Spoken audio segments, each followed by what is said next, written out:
पे देखिए, ये देखिए 2019 में बना बिल्डिंग का स्थिति देखिए, ये देखिए कहां से बिहार के लोग जो है ना कॉमनवेल्थ और नेशनल लेवल पे कहां से परफॉर्मेंस करेंगे। ये देखिए कुछ दिन पहले देखे होंगे मनीष कश्यप जी गए थे टीएमयू यूनिवर्सिटी में, वहाँ नई बने हुए बिल्डिंग को आपको दिखा रहे थे कि प्लास्टर किस प्रकार से झड़ रहा था। इस प्रकार से हाथ मारने में प्लास्टर गिर रहा था, जैसे लग रहा है कि उस प्रकार से मिट्टी का घर दीवार भी रहेगा तो नहीं गिरेगा।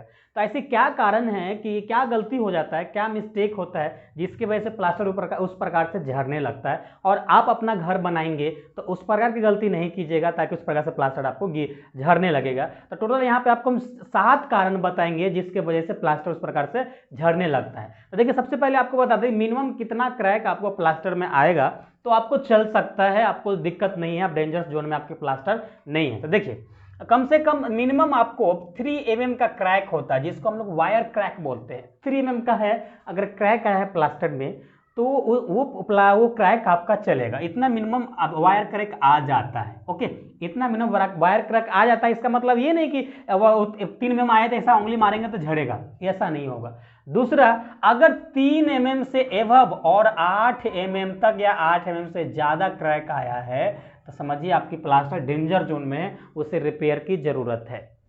ये तो हो गई नॉर्मल सी बात है कि इतना भाई आएगा तो ठीक है, इतना आएगा तो डेंजर है। अब आपको हम कारण बताते हैं। कारण नंबर फर्स्ट में जो आपका होता है, सबसे पहला गलती ये होता है कि जब प्लास्टरिंग करते हैं आप, तो प्लास्टरिंग करने से पहले, प्लास्टरिंग करने से 3-4 दिन पहले से आपको उस दीवार को क्यूरिंग करता रहना पड़ेगा, तराई करता रहना पड़ेगा पानी से।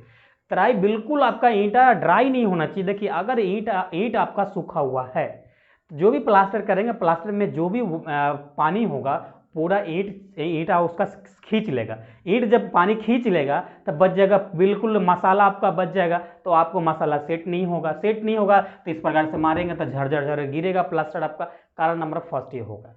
कारण नंबर सेकेंड ये होता है कि प्लास्टरिंग तो किए भाई, स्टार्टिंग में पानी भी मारे, प्लास्टरिंग भी किए, और प्लास्टरिंग करने के बाद प्रॉपर उसको क्यूरिंग नहीं किए 7 डेज तक, 10 डेज तक। तो प्रॉपर क्यूरिंग नहीं होने की वजह से भी उस प्रकार की गलतियां हो जाता है, उस प्रकार के सबसे में आपका झड़ने लगता है।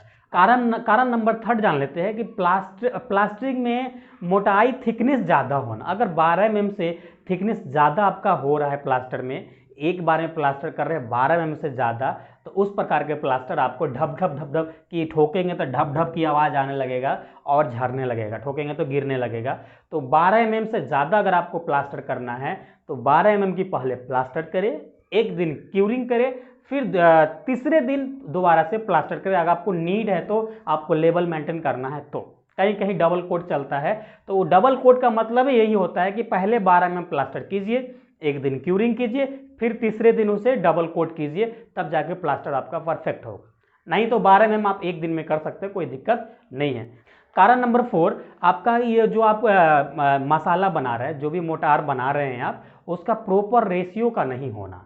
देखिए हम लोग का प्लास्टरिंग में रेशियो चलता है, हम लोग का 1:6 का रेशियो चलता है, 1:4 का रेशियो चलता है। ये दोनों में से कोई यूज़ करेंगे तो कोई दिक्कत नहीं है। ओके, अब आपको अकॉर्डिंग टू, अगर आपका इंजीनियर है साइड पे, तो आपका सैंड का बिहेवियर देख के आपको बताएगा कि 1:4 लेना या 1:6 लेना है। इसमें अगर सीमेंट भी ज़्यादा हो गया तो भी क्रैक हो सकता है, सीमेंट कम भी हुआ तो भी आपका प्लास्टरिंग खराब हो सकता है, क्रैक हो सकता है, झड़ सकता है। ओके, तो इस बात को ध्यान रखें कि रेशियो आप हमेशा प्रॉपर फॉलो करें। रेशियो जो भी आपका घर बना रहा है तो मिस्त्री पे आप ध्यान दीजिए कि रेशियो बराबर मिक्स कर रहा है या नहीं कर रहा है, तो मोस्ट इंपॉर्टेंट होता है रेशियो।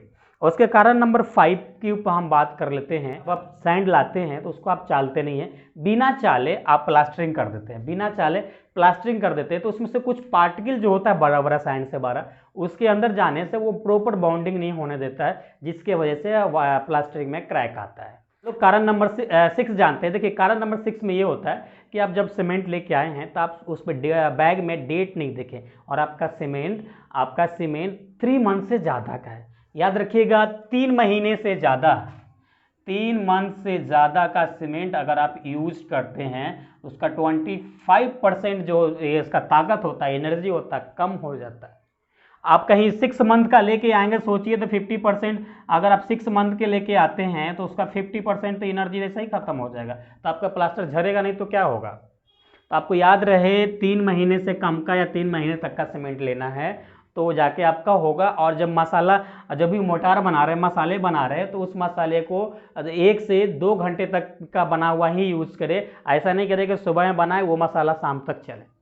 तो ऐसा होना भी आपका प्लास्टरिंग के लिए क्रैक होने और झड़ने के चांसेस बढ़ जाता है। और कारण नंबर 7 जो मोस्ट इम्पॉर्टेंट है, जिसके वजह से बड़ा बड़ा गैप ज्वाइंट पे आने लगता है, पिलर्स के ज्वाइंट पे, बीम्स के ज्वाइंट पे क्रैक, बड़ा बड़ा क्रैक्स आपको दिखने लगता है, वो है कि चिकन मेश की प्रोवाइड नहीं करना। चिकन मेश एक जाली आता है चिकन मेश नाम का, उस जाली को ज्वाइंट पे प्रोवाइड नहीं करना, जिसके वजह से प्लास्टरिंग आपका क्रैक होता है। तो ये कारण नंबर टोटल 7 था जिसकी वजह से प्लास्टरिंग आपका क्रैक होता है। तो आई होप ये वीडियो आपके लिए हेल्पफुल है तो लाइक कर दीजिए, और सब्सक्राइब नहीं है तो सब्सक्राइब कर लीजिए, क्योंकि इसी प्रकार से आपको हम सिविल से रिलेटेड, आपको हम बिल्डिंग कंस्ट्रक्शन से रिलेटेड आपको हम लेक्चर वीडियो प्रोवाइड करते रहते हैं, ताकि आपको हेल्प हो सके। चलिए हम लोग फिर मिलेंगे नेक्स्ट वीडियो में, जब तक अपना ख्याल रखिए। Thanks, love you all.